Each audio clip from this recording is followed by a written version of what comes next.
আল্লাহ তাআলা কোরআনের ভিতরে বলতেছেন কুল নাহবিতু মিনহা জামিআ ফাইম্মা ইয়াতিয়ান্নাকুম মিন্নী হুদান ফামান তাবিআ হুদায়া ফালা খাউফুন আলাইহিম ওয়ালা হুম ইয়াহজানুন। আল্লাহ তাআলা বলতেছেন আদম এবং হাওয়াকে তোমরা জান্নাত থেকে বের হয়ে যাও। শয়তান যখন চিন্তা করলো জান্নাতে আমি যেহেতু থাকতেই পারলাম না, আদম এবং হাওয়াকে আমি জান্নাতের ভিতরে থাকতে দিব না। ফামান তাবিআ হুদায়া ফালা খাউফুন আলাইহিম ওয়ালা হুম ইয়াহজানুন। অতঃপর আমার এই পথকে যারা অনুসরণ করবে তাদের কোনো চিন্তাও নাই, তাদের কোনো ভয়ও নাই। সুতরাং জান্নাত থেকে আমি তাদেরকে বের করে দিয়েছি, তাতে কোনো অসুবিধা নাই। আমার যেই হেদায়েতের পথ আছে এই পথকে যারা অনুসরণ করবে আল্লাহ তাআলা বলেন তাদের কোনো চিন্তাও নাই, তাদের কোনো ভয় নাই। মা বারাকতা আলা ইব্রাহিম ওয়া আলা আলি ইব্রাহিম ইন্নাকা হামিদুম মাজিদ। بلغ العلا بكماله كشف الدجى بجماله حسنت جميع خصاله صلوا عليه وآله। মুআজ্জাজ মুহতারাম উপস্থিত বেরাদারান ইসলাম, আল্লাহ রব্বুল আলামিনের দরবারে লাখো কোটি শুকর। মহান রব্বুল আলামিন আমাদেরকে পবিত্র জুমার দিন আসরের নামাজের পরে একটি জান্নাতের বাগানের ভিতরে আমাদের সকলকে একত্রিত হয়ে বসার তৌফিক দান করেছেন। এজন্য শুকর আদায় করি, বলি আলহামদুলিল্লাহ। তো আল্লাহ রাব্বুল আলামিন এই দুনিয়াতে অসংখ্য অগণিত নিয়ামত আমাদেরকে দান করেছেন। এত নিয়ামত দান করেছেন, এই নিয়ামতের জন্য আল্লাহর কাছে আমাদের কোনো দরখাস্ত করার প্রয়োজন পড়ে নাই। না চাইতেই আল্লাহ রাব্বুল আলামিন আমাদেরকে এই নিয়ামত দান করেছেন। আল্লাহ রাব্বুল আলামিন সর্বপ্রথম তিনি যে নিয়ামত আমাদেরকে দান করেছেন, তিনি আমাদেরকে মানুষ বানিয়েছেন। মানুষ বানানোর পরে সুন্দর সুন্দর কিছু অঙ্গ প্রত্যঙ্গ আল্লাহ রাব্বুল আলামিন আমাদেরকে দান করেছেন, যেই অঙ্গ প্রত্যঙ্গের জন্য আল্লাহর কাছে আমাদের কোনো ফরিয়াদ করার প্রয়োজন পড়ে নেই। এত এত দামি জিনিস আল্লাহ রাব্বুল আলামিন কোনো পয়সা ছাড়া, কোনো টাকা পয়সা ছাড়া, আল্লাহর কাছে দোয়া করা ছাড়া, কান্নাকাটি করা ছাড়া আল্লাহ পাক আমাদেরকে এই নিয়ামত দান করেছেন। কোরআনে কারীমের ভিতরে আল্লাহ রাব্বুল আলামিন খুব সুন্দর করে বলতেছেন, ওয়াল্লাহু আখরাজাকুম মিন বুতুনি উম্মাহাতিকুম লা তা'লামুনা শাইআ وجعل لكم السمع والأبصار والأفئدة لعلكم تشكرون। কোরআনে কারীমের ভিতরে রব্বুল আলামিন বলতেছেন, তোমার মায়ের পেট থেকে আমি তোমাকে এত সুন্দর করে বের করেছি, লা তা'লামুনা শাইআ, এমন অবস্থায় আমি তোমাকে বের করেছি যে তুমি কিছুই জানতে না। আমি আল্লাহ রাব্বুল আলামিন তোমাকে শ্রবণ শক্তি দান করলাম, তোমাকে আমি দৃষ্টি শক্তি দান করলাম, এরপরে আমি তোমাকে একটি বোধগম্য একটি অন্তর আমি তোমাকে দান করলাম, এই জন্য যে যাতে করে আমার শুকরিয়া আদায় করতে পারো। আল্লাহ রাব্বুল আলামিন এত সুন্দর অঙ্গ প্রত্যঙ্গ আমাদেরকে দান করেছেন। টাকা পয়সা ছাড়া, দোয়া ছাড়া আমাদেরকে আল্লাহ তাআলা দান করেছেন। কেউ যদি আমাদেরকে বলে যে 1 লক্ষ টাকা দিব, তোমার একটি চোখ আমাকে তুমি দিয়ে দাও, পৃথিবীর কোনো মানুষ 1 লক্ষ টাকা 5 লক্ষ টাকার বিনিময়ে একটি অঙ্গ প্রত্যঙ্গ দিতে রাজি হবে না। কারণ আল্লাহ রব্বুল আলামিন আমাদেরকে দয়া করে মায়া করে এত সুন্দর অঙ্গ প্রত্যঙ্গ আল্লাহ রব্বুল আলামিন আমাদেরকে দান করেছেন। আল্লাহ রব্বুল আলামিন এত নিয়ামত দিয়েছেন, তারপর আমাদের ভিতরে কোনো নিয়ামতের শুকর নাই। এত এত নিয়ামত দিয়ে আমাদেরকে ভরপুর করে রেখে দিয়েছেন, যেই নিয়ামতের কোনো শুকরিয়া আদায় আমাদের নাই। অথচ আল্লাহর নিয়ামতের শুধু না শুকরি আর না শুকরি। আল্লাহ তাআলা বলতেছেন, তুমি যেই হালতে থাকো সে অবস্থায় আল্লাহর নিয়ামতের শুকর আদায় করো। যে অবস্থায় থাকো না কেন আল্লাহ রব্বুল আলামিনের নিয়ামতের শুকর আদায় করো। কারণ শুকরিয়া যদি আদায় করো তোমার নিয়ামত আল্লাহ রব্বুল আলামিন বাড়িয়ে দিবেন, আর যদি শুকর আদায় না করো তাহলে তোমার থেকে আল্লাহ রব্বুল আলামিন নিয়ামতকে ছিনিয়ে নিয়ে যাবেন। আল্লামা শেখ সাদি রহমতুল্লাহি আলাইহি ঘটনা বর্ণনা করতেছেন। জগৎ বিখ্যাত কবি শেখ সাদি রহমতুল্লাহি আলাইহি এরকমভাবে মসজিদে নামাজ আদায় করতেছেন। নামাজের পরে মসজিদ থেকে বের হবেন।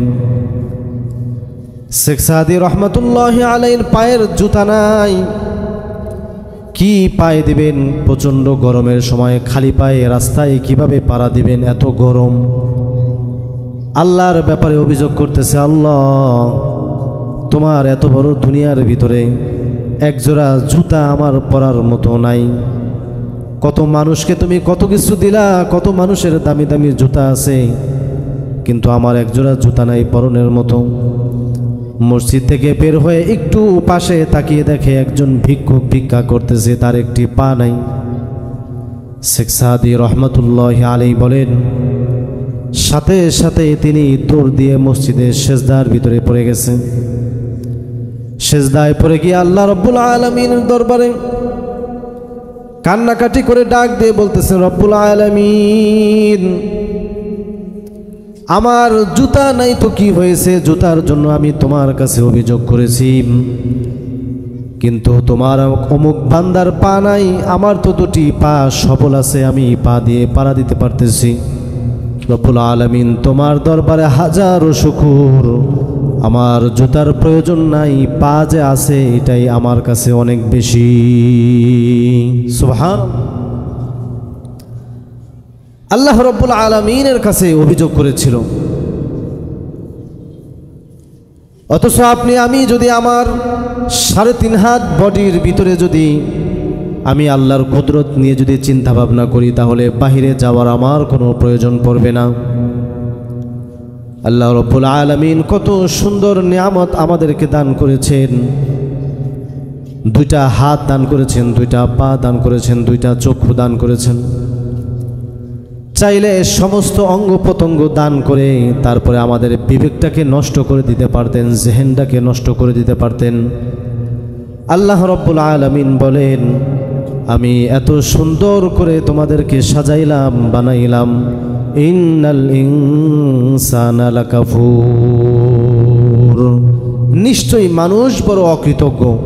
মানুষ আল্লাহ রব্বুল আলামিনের শুকর আদায় করে না। আল্লাহর নবী সাল্লাল্লাহু আলাইহি ওয়াসাল্লাম হযরতে মুআজ ইবনে জাবাল রাদিয়াল্লাহু তাআলা আনহুকে ডেকে বলতেছেন, মুআজ, আল্লাহর কসম করে বলি মুআজ, আমি তোমাকে ভালোবাসি। যেই নবীকে কাফের বেদিন বেঈমানেরা পর্যন্ত ভালোবাসতো, সেই নবী তার একজন আদরের সাহাবীকে ডেকে বলতেছেন, মুআজ, আমি তোমাকে ভালোবাসি। কসম করে বলতেছেন, আমি তোমাকে ভালোবাসি। মুআজ রাদিয়াল্লাহু তাআলা আনহু আল্লাহর নবীকে বললেন, নবীজি, আমার মা বাবা আপনার উপর উৎসর্গ হোক, আল্লাহর কসম আমিও আপনাকে ভালোবাসি। এই ভালোবাসার সাগর যখন তারা ভাসতেছিল, তখন আল্লাহর নবী মুআজ ইবনে জাবাল রাদিয়াল্লাহু তাআলা আনহুকে বলেন, মুআজ, আমি তোমাকে একটা কথা বলতেছি, কোনো নামাজের পরে তুমি এই দোয়াটা কখনো তুমি ছাড়বে না। প্রত্যেকটা নামাজের পরে তুমি এই দোয়াটা পড়বে। মুআজ রাদিয়াল্লাহু তাআলা আনহু আল্লাহর নবীকে জিজ্ঞাসা করলেন, নবীজি কি দোয়া সেটা? নবীজি বললেন, আল্লাহুম্মা আইন্নি আলা যিকরিকা ওয়া শুকরিকা ওয়া হুসনি ইবাদাতিক।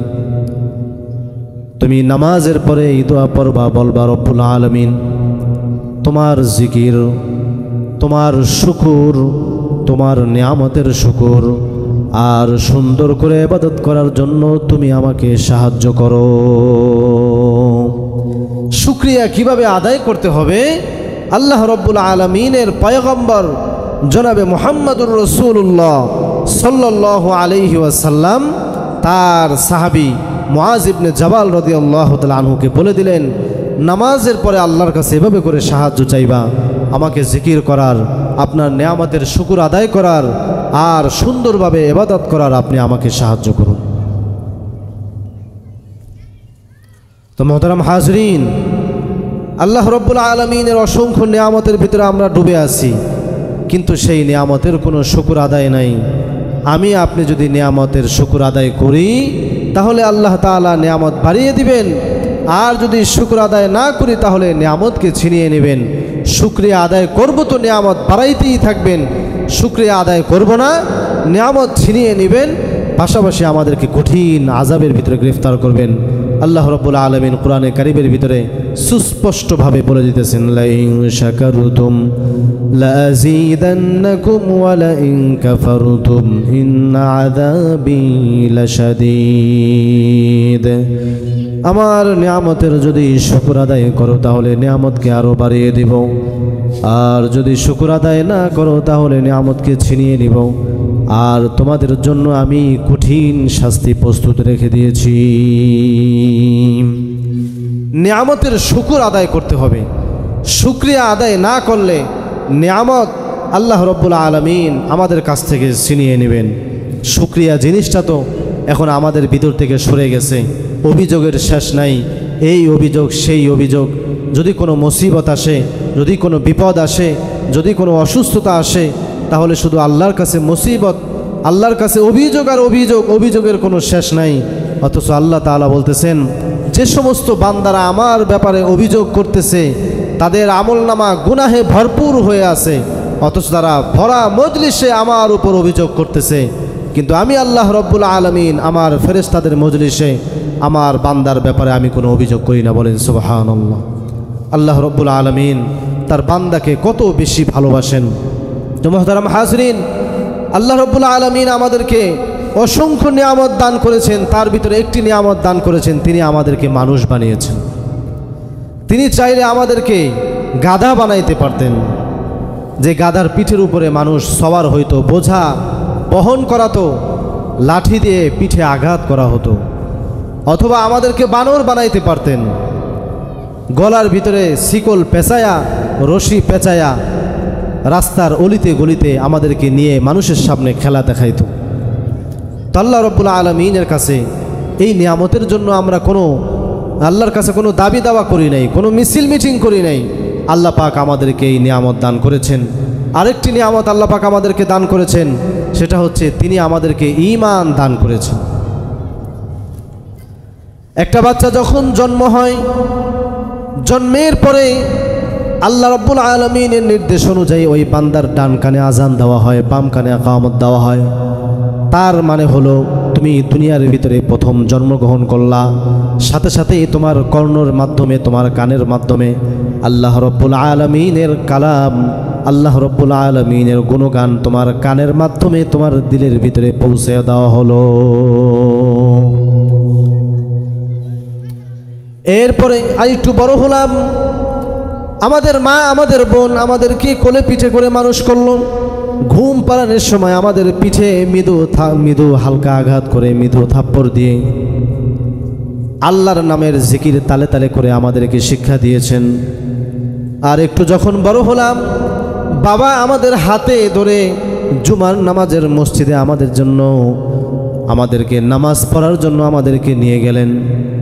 তার মানে এটা বুঝাইতে চাইলেন আল্লাহ রাব্বুল আলামিন আমাদেরকে ধীরে ধীরে তার ইসলামের দিকে ছোট্ট অবস্থায় তিনি আমাদেরকে ধাবিত করেছেন। আর আল্লাহর রহমত, আল্লাহর দয়ায় আমরা ছোট থেকেই মুসলমান হতে পেরেছি। যদি এই দয়া না করতেন তাহলে আমরা মুসলমান হইতে পারতাম না।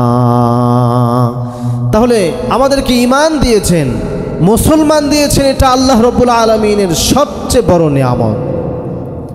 আরেকটা নিয়ামত হচ্ছে আল্লাহ রাব্বুল আলামিন আমাদেরকে নবী মুহাম্মদুর রাসূলুল্লাহ সাল্লাল্লাহু আলাইহি ওয়াসাল্লামের উম্মত বানিয়েছেন। যেই নবীর উম্মত হওয়ার জন্য পয়গম্বররা পর্যন্ত আল্লাহর কাছে সুপারিশ করেছিল। হযরত ঈসা আলাইহিস সালাতু ওয়াস সালাম আল্লাহর কাছে সুপারিশ করেছিলেন শেষ নবীর উম্মত হওয়ার জন্য। আল্লাহ রাব্বুল আলামিন ঈসা আলাইহিস সালাতু ওয়াস সালামের ফরিয়াদকে কবুল করলেন। কিয়ামতের আগে ঈসা আলাইহিস সালাতু ওয়াস সালাম এই দুনিয়াতে শেষ নবীর উম্মত হয়ে আসবে এবং কাল কিয়ামতের ময়দানে মুহাম্মদুর রাসূলুল্লাহ সাল্লাল্লাহু আলাইহি ওয়াসাল্লামের সুপারিশ ঈসা আলাইহিস সালাতু ওয়াস সালামের নসিব হবে। হযরত মুহাম্মদুর রাসূলুল্লাহ সাল্লাল্লাহু আলাইহি ওয়াসাল্লামের উম্মত হওয়ার সৌভাগ্য আগের জামানার পয়গম্বররা পর্যন্ত হতে চেয়েছিলেন, কিন্তু সুযোগ হয় নাই একজন পয়গম্বর ছাড়া। সেই নবীর উম্মত হইতে পারলাম, কিন্তু শুকর আদায় করলাম না। যেই নবী কাল কিয়ামতের ময়দানে তার উম্মতকে জান্নাতে প্রবেশ করানোর আগ পর্যন্ত তিনি জান্নাতের ভিতরে প্রবেশ করবেন না। হাদিস শরীফের ভিতরে আসছে আল্লাহ রাসূল সাল্লাল্লাহু আলাইহি ওয়াসাল্লাম কিয়ামতের ময়দানে যখন তার উম্মতদেরকে জান্নাতে নেওয়ার জন্য যখন আল্লাহর কাছে সুপারিশ করবেন, আল্লাহ রাব্বুল আলামিন বলবেন, আপনার যে সমস্ত বান্দারা বেহিসাবি জান্নাতি তাদেরকে আপনি বেছে বেছে জান্নাতের ভিতরে প্রবেশ করান। এরপরে আল্লাহ রাব্বুল আলামিনের হাবিব আবার আল্লাহর কাছে সিজদায় পড়ে যাবেন। সেই সিজদায় কতকাল অতিক্রম হয়ে যাবে আল্লাহ তাআলা ছাড়া কেউ জানে না। আল্লাহ রাব্বুল আলামিন বলবেন, হাবিব ইরফা রাসাকা, আপনি মাথা উঠান, আপনার কি চাওয়া আছে, কি দাবি দাওয়া আছে আমাকে বলেন, আমি আপনার চাওয়া পূরণ করব। মুহাম্মদুর রাসূলুল্লাহ সাল্লাল্লাহু আলাইহি ওয়াসাল্লাম আল্লাহকে ডাক দিয়ে বলবেন, আল্লাহ, এখনো পর্যন্ত অসংখ্য আমার উম্মত জাহান্নামের ভিতরে আছে। আমার উম্মতদেরকে জাহান্নাম থেকে আমি তাদেরকে জাহান্নাম থেকে মুক্তি দিয়ে জান্নাতের ভিতরে প্রবেশ করাবো। আল্লাহ তাআলা তার হাবিবকে বলবেন, হাবিব, যাদের অন্তরের ভিতরে বুটের দানা পরিমাণ ঈমান থাকবে তাদেরকে বাছাই করে করে আপনি জাহান্নাম থেকে জান্নাতের ভিতরে প্রবেশ করান। আল্লাহর নবী তাদেরকে বাছাই করে করে জাহান্নাম থেকে মুক্তি দিয়ে জান্নাতে প্রবেশ করাবেন। এরপরে নবী দেখবেন অসংখ্য উম্মত জাহান্নামের ভিতরে আছে। আল্লাহর নবী আবার সিজদায় পড়ে যাবেন। আল্লাহ তাআলা আবার বলবেন, হাবিব ইরফা রাসাকা, মাথা উঠান, আপনি কি চান, কি দাবি দেওয়া আমাকে বলুন, আপনার দাবি দেওয়া আমি পূরণ করব। আল্লাহর নবী বলবেন, আল্লাহ, অসংখ্য উম্মত এখনো জাহান্নামের ভিতরে আছে। আল্লাহ, তাদেরকে আপনি জাহান্নাম থেকে মুক্তি দিয়ে জান্নাতের ভিতরে প্রবেশ করান। আল্লাহ তাআলা বলবেন, উটের দানার চাইতেও কম যাদের দিলের ভিতরে ঈমান থাকবে তাদেরকে বাছাই করে করে আপনি জান্নাতের ভিতরে প্রবেশ করান। ওই সমস্ত লোকগুলিকে জাহান্নাম থেকে মুক্তি দিয়ে জান্নাতের ভিতরে প্রবেশ করাবেন। এরপরে দেখবেন অসংখ্য উম্মত আরও জাহান্নামের ভিতরে আছে। আল্লাহর হাবিব আবার আল্লাহর কুদরতি পায়ে সিজদায় পড়ে যাবেন। আল্লাহ তাআলা বলবেন, হাবিব মাথা উঠান, এবার আপনি যা চান আপনাকে তাই দেওয়া হবে, কারণ আপনার কাছে আমি ওয়াদাবদ্ধ আছি। কাল কিয়ামতের ময়দানে আমি আপনাকে নৈরাশ করব না। আপনি যা চাইবেন আমি আপনাকে তা দেব। আপনি কি চান বলেন। আল্লাহর নবী বলবেন, আল্লাহ, এখনো অসংখ্য আমার উম্মত জাহান্নামের ভিতরে হাবুডুবু খাইতেছে। আল্লাহ, তাদেরকে আপনি জাহান্নাম থেকে মুক্তি দিয়ে জান্নাতের ভিতরে প্রবেশ করান। আল্লাহ তাআলা বলবেন, হাবিব, আপনারা এখান থেকে বাছাই করে করে জান্নাতে দেওয়ার প্রয়োজন নাই। আমি বলতেছি, আপনার উম্মত যাদের কলিজার ভিতরে, যাদের অন্তরের ভিতরে যাররা পরিমাণ ঈমান থাকবে, অর্থাৎ যে ব্যক্তি অন্তরের ভিতরে এই বিশ্বাস করেছে লা ইলাহা ইল্লাল্লাহু মুহাম্মাদুর রাসূলুল্লাহ। যাদের অন্তর একবার এই কালেমা বিশ্বাসের সাথে পড়েছে, আমি তাদেরকে বাছাই করে করে জাহান্নাম থেকে মুক্তি দিয়ে জান্নাতে প্রবেশ করাবো। সেই আল্লাহর নবীর উম্মত আমাদেরকে হওয়ার মতো সেই সৌভাগ্য আল্লাহ তাআলা আমাদেরকে দান করেছেন। সেজন্য আমাদের কোনো নেয়ামতের শুকর নাই, নেয়ামতের কোনো শুকরিয়া আদায় নাই। বিন্দু পরিমাণ নেয়ামতের আমরা শুকরিয়া আদায় করি না। মুহতারাম হাজরিন, আল্লাহ তাআলা এত সুযোগ আমাদেরকে দিয়ে রেখেছেন। শয়তান আমাদের পিছনে আসেন, আমাদেরকে প্রতিটা মুহূর্তে ধোঁকা দিয়ে দিয়ে আমাদেরকে কিভাবে জাহান্নামের ভিতরে প্রবেশ করাবেন। এজন্য আল্লাহ তাআলা কোরআনের ভিতরে বলতেছেন, কুল নাহবিতু মিনহা জামিআ فإما يأتينكم مني هدى فمن تبع هداي فلا خوف عليهم ولا هم يحزنون। আল্লাহ তাআলা বলতেছেন, আদম এবং হাওয়াকে তোমরা জান্নাত থেকে বের হয়ে যাও। শয়তান যখন চিন্তা করলো, জান্নাতে আমি যেহেতু থাকতেই পারলাম না, আদম এবং হাওয়াকে আমি জান্নাতের ভিতরে থাকতে দিব না। তাবিআ হুদায়া ফালা খাউফুন আলাইহিম ওয়ালা হুম ইয়াহজানুন। অতঃপর আমার এই পথকে যারা অনুসরণ করবে তাদের কোনো চিন্তাও নাই, তাদের কোনো ভয়ও নাই। সুতরাং জান্নাত থেকে আমি তাদেরকে বের করে দিয়েছি, তাতে কোনো অসুবিধা নাই। আমার যেই হেদায়েতের পথ আছে, এই পথকে যারা অনুসরণ করবে, আল্লাহ তাআলা বলেন তাদের কোনো চিন্তাও নাই, তাদের কোনো ভয় নাই। শয়তান বলতেছে, আমি তাদেরকে সুম্মা লাআতিয়ান্নাহুম মিন বাইনি আইদিহিম ওয়া মিন খালফিহিম ওয়া আন আইমানিহিম। শয়তান বলতেছে, আমি তাদেরকে সুম্মা লাআতিয়ান্নাহুম মিন বাইনি আইদিহিম ওয়া মিন খালফিহিম ওয়া আন আইমানিহিম ওয়া আন শামাইলিহিম ওয়া লা তাজিদু আকসারাহুম শাকিরিন। শয়তান বলে, আমি তাদের ডানে বামে সামনে পিছন থেকে আমি তাদেরকে ধোঁকা দিয়ে দিয়ে আমি তাদেরকে জাহান্নামের ভিতরে প্রবেশ করাবো। আপনি অধিকাংশই আপনার বান্দাদেরকে নাশুকরি পাবেন, তারা শুকরিয়া আদায় করবে না। আল্লাহ তাআলা বলতেছেন, ফামান তাবিআ হুদায়া ফালা খাউফুন আলাইহিম ওয়ালা হুম ইয়াহজানুন। যারা আমার হেদায়েতের পথকে অনুসরণ করবে তাদের কোনো চিন্তাও থাকবে না, তাদের কোনো ভয়ও থাকবে না। বলেন সুবহানাল্লাহ। এজন্য মুহতারাম হাজরিন, সদা সর্বদা আমাদেরকে নিয়ামতের শুকর আদায় করতে হবে। দুনিয়াতে যত মুসিবত, দুনিয়াতে যত পেরেশানি, দুনিয়াতে যত বালা মুসিবত আছে, এই সব কিন্তু আল্লাহ তাআলার নিয়ামতের নাশুকরির কারণে এই পেরেশানি আল্লাহ পাক আমাদেরকে দিয়ে রেখেছেন। স্বামী স্ত্রীর ভিতরে পেরেশানি, তাদের সংসারের ভিতরে নাশুকরির কারণে মুসিবত, স্বামীর ভিতরে স্বামী স্ত্রীর ভিতরে মনোমালিন্য, তাদের সংসারের ভিতরে বনিবনা হয় না। একটা কথা যদি বলে, তাহলে তোমার সংসারে এসে 50 বছরে একটু সুখও পাইলাম না, তোমার সংসারে এসে একটা সুতাও পাইলাম না। বিভিন্ন রকমের অভিযোগ থাকে, অভিযোগের আর কোনো শেষ নাই। এজন্য আল্লাহ তাআলা আমাদেরকে বলতেছেন যে বেশি বেশি নিয়ামতের শুকর আদায় করবে।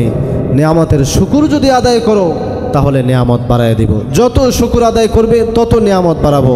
শুকরিয়া আদায় করবে না তো পরীক্ষার ভিতরে ফেলে দিব। তোমাদেরকে নিয়ামত দিব ঠিকই, শুকরিয়া আদায় করবে না, আস্তে আস্তে তোমাদের কাছ থেকে নিয়ামতগুলিকে ছিনিয়ে নিব। আল্লাহ তাআলা নিয়ামত যখন দিবেন, ওই নিয়ামতের শুকর যদি আদায় না করা হয়, অহংকার যদি করা হয়, তাহলে আল্লাহ পাক সেই নিয়ামতকে ছিনিয়ে নিতেও আবার তিনি দ্বিধাবোধ করবেন না। মুহূর্তের মধ্যেই তিনি তার নিয়ামতকে ছিনিয়ে নিতে সক্ষম হবেন। এজন্য মুহতারাম হাজরিন, আল্লাহ রাব্বুল আলামিনের নিয়ামতকে আমাদেরকে বেশি বেশি শুকরিয়া আদায় করতে হবে। এই নিয়ামতের উপর বেশি বেশি শুকরিয়া আদায় করতে হবে। অসংখ্য শুকরিয়ার নজির কোরআন এবং হাদিসে আল্লাহ রাব্বুল আলামিন জায়গায় জায়গায় বর্ণনা করে দিয়েছেন আমাদের শিক্ষার জন্য, যাতে করে তোমরা এখান থেকে শিক্ষা অর্জন করবে। মুসিবত আসলেই পেরেশানি হওয়া যাবে না, মুসিবত আসলেই আল্লাহর উপরে অভিযোগ দেওয়া যাবে না। সবর করতে হবে, ধৈর্য ধারণ করতে হবে। যেভাবে পয়গম্বরদের স্ত্রীরা ধৈর্য ধারণ করেছেন, পয়গম্বররা ধৈর্য ধারণ করেছেন। হযরত ইব্রাহিম আলাইহিস সালাতু ওয়াস সালামের ছেলে হযরত ইসমাঈল আলাইহিস সালাতু ওয়াস সালাম যখন বড় হলেন, বিবাহ শাদী করলেন, প্রথম স্ত্রী যখন তিনি বিবাহ করলেন, কিছুদিন পর হযরত ইব্রাহিম আলাইহিস সালাতু ওয়াস সালাম তার বাড়িতে বেড়াতে আসলেন। তার স্ত্রীকে জিজ্ঞাসা করলেন, তুমি কেমন আছো? স্ত্রী বললেন, এই কোনো রকম খেয়ে পরে বেঁচে আছি, বেশি একটা ভালো না। বলতেছে, তোমার স্বামী কোথায় গেছে? বলতেছে, আমার স্বামী শিকারে গেছে, কিছুক্ষণ পরে আসবে। এরকম কথা বলতেছে, শুধু না শুকরিয়া না শুকরি। ইব্রাহিম আলাইহিস সালাতু ওয়াস সালাম বললেন, তোমার স্বামী আসলে আমার সালাম দিবে আর বলবে ঘরের চৌকাঠটা যেন চেঞ্জ করে ফেলে, ঘরের চৌকাঠটা যেন বদলিয়ে ফেলে, ঘরের চৌকাঠটা ভালো না। ইসমাইল আলাইহিস সালাতু ওয়াস সালাম শিকার করে আসার পরে বিবি যখন তার কাছে সমস্ত ঘটনা বর্ণনা করলেন, ইসমাইল আলাইহিস সালাতু ওয়াস সালাম বললেন, তিনি অন্য কোনো মানুষ না, তিনি আমার পিতা পয়গম্বর ইব্রাহিম খলিলুল্লাহ। তিনি এসেছেন, তিনি বোঝাতে চাইলেন ঘরের চৌকাঠ ভালো নয়, তার মানে তোমার স্ত্রীটা ভালো না, তোমার স্ত্রী নিয়ামতের শুকর আদায় করে না, খালি বলে নাই নাই।